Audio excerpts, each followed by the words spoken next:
When it comes to iconic engines, very few can even come close to the 426 Hemi. So, along with Prestige Motorsports, we're building one, but with a cherry on top.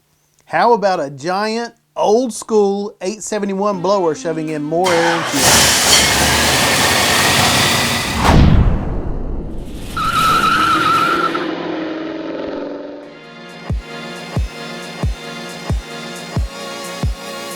This is actually a new Hemi block Prestige Motorsports is starting with. The process begins with machining specialist Cody McCleary machining and checking all the critical dimensions.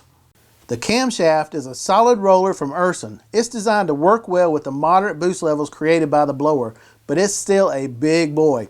With a 1-inch base circle, the cam is ground with 272 degrees of duration at 50 thousandths tappet lift for the intakes and 282 degrees for the exhausts. That's all on a 110 degree center line with a 115 degree lobe separation angle. The original 426 Hemi was first produced in 1966 in Dodges and Plymouths, and it lasted until 1971.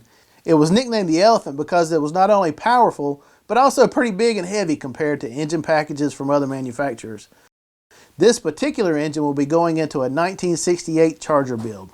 With its 4-inch 250 thousandths bore and 3-inch 750 thousandths stroke, the original street version of the 426 Hemi was rated at 425 horsepower and 490 pound-feet of torque, all with a pair of Carter AFB carbs sitting on top.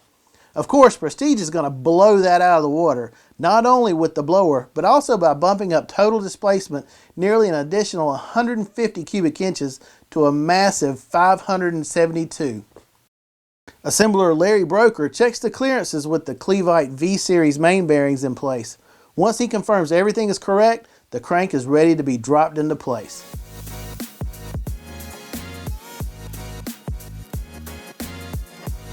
The crankshaft is a forged unit from Eagle. It's already been balanced for the rotating assembly and features a stroke of 4.5 inches. That's 750 thousandths longer than stock.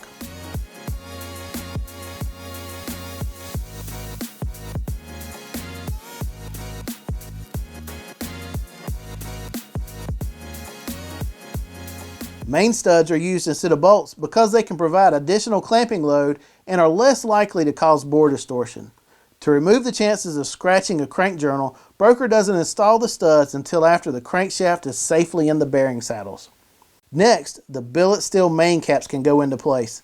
It's always better to use a dead blow hammer to seat the caps firmly in place than it is to try to pull them down by tightening the nuts over the main studs. The side bolts go in next. To keep oil from weeping past the threads and onto your garage floor, Broker applies a little silicone to each.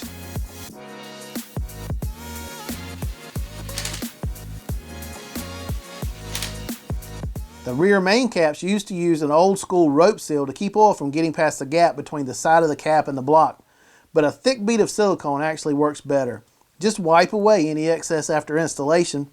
This system uses 2 grooves for the silicone for extra security.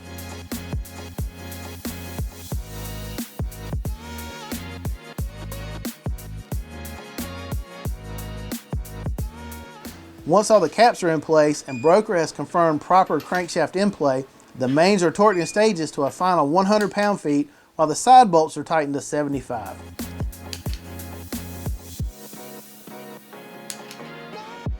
The connecting rods are also from Eagle. They are 7-inch 100 thousandths long ESP H-beam forged connecting rods that use a high-strength ARP 2000 cap screw to secure the big end. They connect to a set of custom pistons from JE. These are some beefy slugs, and they're 4 inches 500 thousandths in diameter with a big dome to help keep the compression up in the giant combustion chambers required by the Hemi design. This is JE's 1602 forging, which provides a good balance of strength and resistance to detonation if the tune-up ever goes south. The dome is 225 thousandths tall, and the compression height for this stroker is 1.370 inches. That's pretty tall for a conventional engine, but with the tall dome required for a Hemi, that compression height is actually pretty short, and that means the pin intrudes into the oil ring land. That, however, is easily fixed by using a support rail underneath the oil ring.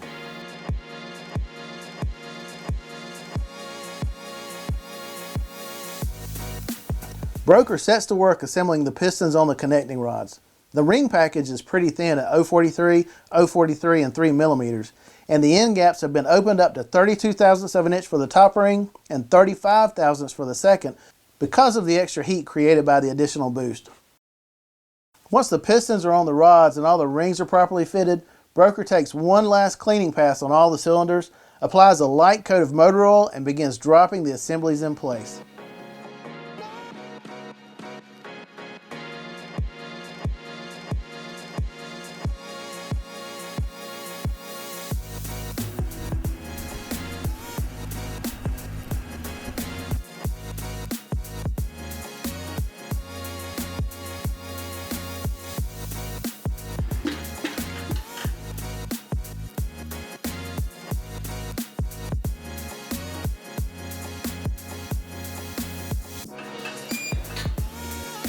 To achieve the proper stretch, the ARP cap screws are tightened to 75 pounds.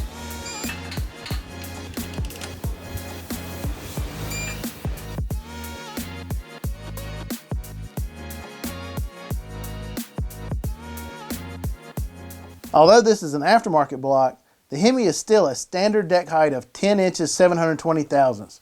Broker confirms the pistons are the intended 5 thousandths in the hole.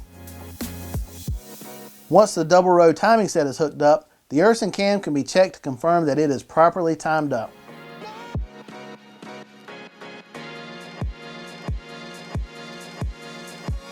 And with that, Broker can bolt up the timing cover and begin on the long block.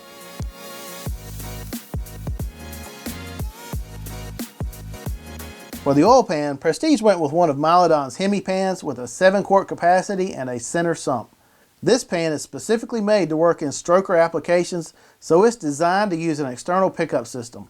Here, you can see the pickup in the bottom of the sump, but it connects through a -12 AN fitting Prestige welded into place, then to a hose external to the pan.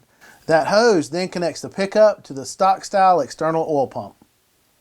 This way, there is no internal pipe to get in the way of the extra stroke or cause windage losses. To make the external pickup system work, Prestige needed to block off the internal pickup mount in the front of the block, which you can see here.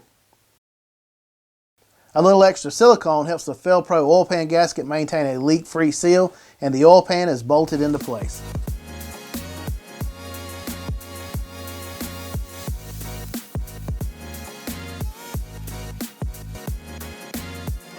Now we can turn our attention to the cylinder heads. These are Edelbrock castings designed for Hemi engines when the target horsepower is up over 650. And check out those beautiful chambers. They are CNC cut and have a 170cc combustion chamber and 245cc intake runners. To get the air and the fuel in and out, they are fitted with big 2-inch 320 thousandths intakes and 1-inch 940 thousandths exhaust valves. Prestige uses a set of valve springs with 225 pounds of pressure on the seat and 560 pounds at 650 thousandths of an inch of lift. The 426 Hemi is set up so that a row of studs must be installed into the underside of the heads, which then go through bolt holes in the block.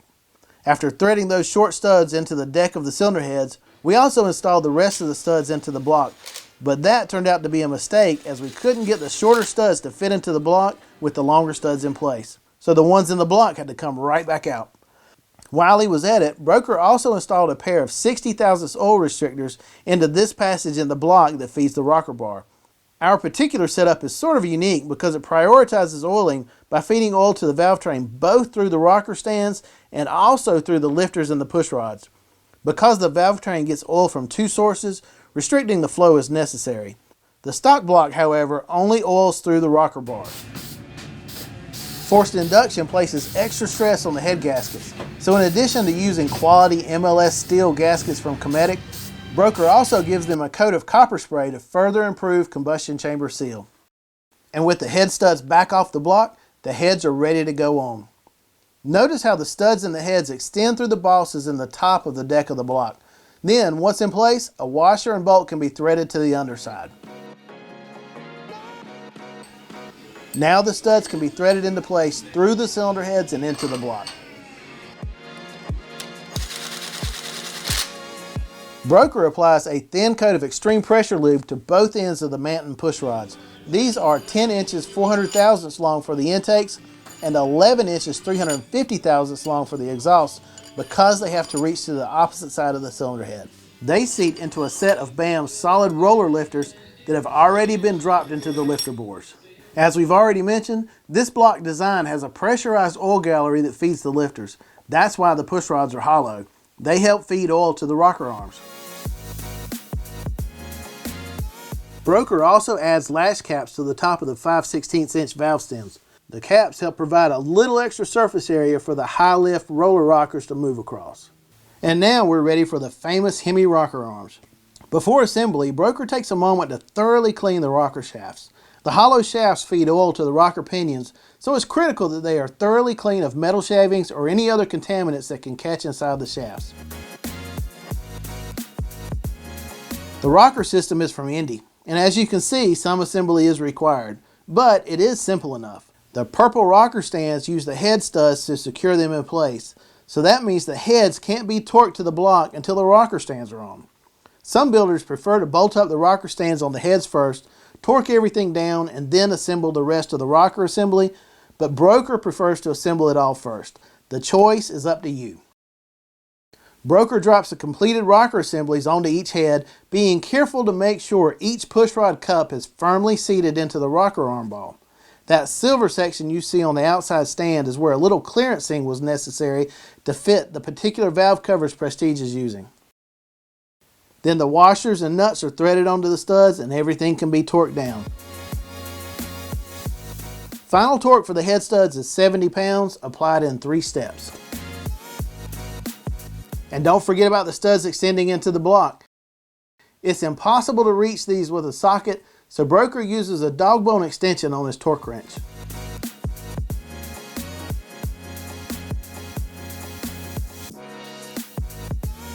Now the rocker arms can be lashed.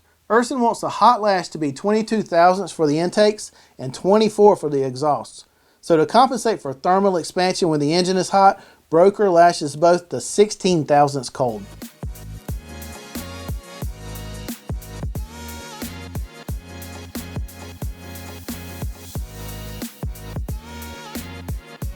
And finally, it's time to turn our attention to a little forced induction. Remember, this is a street build that's primarily going to burn pump gas, so the target isn't to make stratospheric amounts of boost, but a big 871 blower just makes sense on a Hemi Elephant. Prestige does a lot of blower engines and usually depends on BDS for their blower setups. This particular build is no different. This is the BDS polished intake manifold that provides a steady base for the blower drive. There are 16 fasteners securing the manifold to the cylinder heads, and just like the main caps and cylinder heads, Prestige is using studs in this application. Here's a look at the underside of that big 871 case. The 871 is the largest blower BDS makes for this application. It features all polished components, billet twisted rotors for great strength, billet bearing plates, an upgraded billet case, and even 8mm belts and pulleys.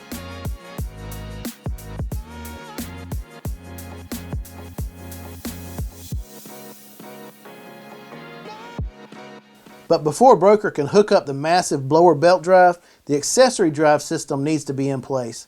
The water pump and front drive system is from Eddy Motorsports, and it's their S-drive system.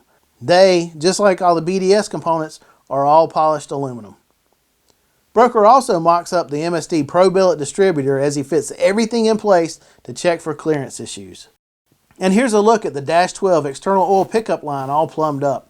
It's kind of difficult to see, but the oil pump is a standard volume pump from Melling. Notice that the line stays tucked away nice and low so that it won't get caught up in any of the belts or pulleys or can't even come in contact with the headers. At this point, we've got the big Hemi set up on the engine dyno. We're going to be feeding this beast with twin 4-barrel carbs from Quick Fuel Technologies. They are both 1050 CFM double pumpers in Quick Fuel's B series, and that just means that they are already boost referenced. Notice the black vacuum lines that exit off the carburetor bodies. They join up in a T and then connect to a fitting in the plenum of the intake manifold. This is the boost reference we mentioned. It allows the carburetors to continue feeding fuel and air to the engine even if the air pressure inside the intake manifold is higher than atmosphere. Both carbs are fed through a hardline kit that's supplied by BDS. And it's actually quite good looking and doesn't take away from the look of the blower setup like a large diameter conventional fuel log would. The adjustable throttle linkage also came from BDS. After checking over the rocker system one last time, the cast aluminum valve covers are bolted up and the Autolite spark plugs installed through the spark plug tubes. Ignition controls are handled through an MSD 6BTM box. We'll be retarding timing from our 31 degrees all-in timing, 1 degree per pound of boost. In other words, at 9 pounds of boost, we'll be running 22 degrees of timing.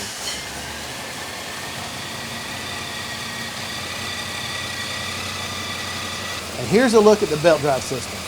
The Eddy Motorsports front drive accessory system fit up well on the Hemi, but it isn't expressly engineered to work on a blower setup. So Prestige did have to machine some spacers to get the blower drive setup to fit in front of the accessory drive serpentine belt. But honestly, that's all to be expected on a custom project like this. After break-in, we made a few carb adjustments to dial in the air-fuel ratio, and we were ready to start making pulls. We started with the pulleys arranged to produce the lowest amount of boost. That meant a 59-tooth pulley on top and a smaller 52-tooth pulley on the crank, producing an underdriven setup. And here's the pull.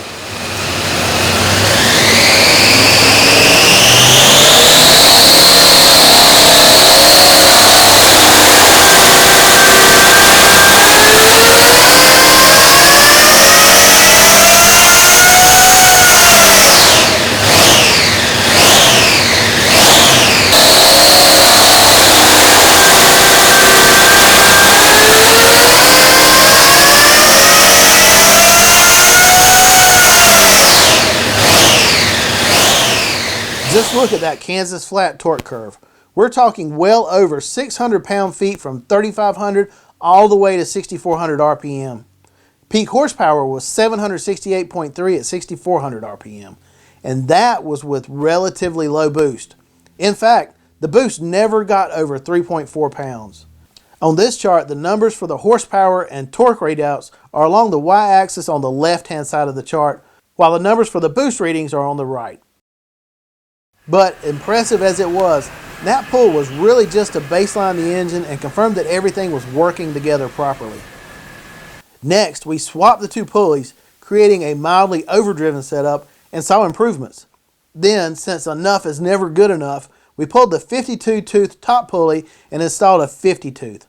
That improved the drive ratio from the original 0.88 to 1 underdriven ratio to 1.18 to 1 overdriven. So, let's see what that produces.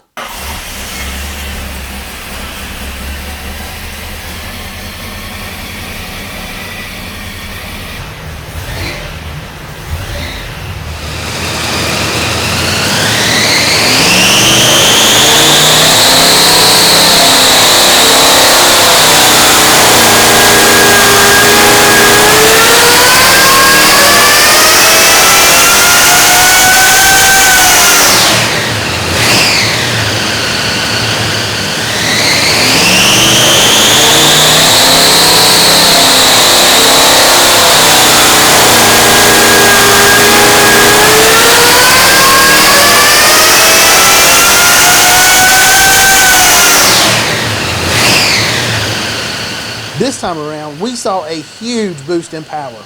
The shape of both the horsepower and torque curves were basically identical, just much higher on the chart. Average torque across the range was an incredible 100 better, while average horsepower improved by 95 with a peak of 879.7 at 6,300. And all that is thanks to the increased boost produced by the pulley swap. As you can see, this time we reached a peak boost of 9.4 at 6,400. That was pretty awesome, but Prestige wanted to make a final test. Almost all dyno testing is done without an air cleaner in place because there's just so many variables when it comes to what the end user might choose. But we wanted to see how the air scoop and the two air filters that fit within it affect engine power. So we installed the assembly and made one final pull.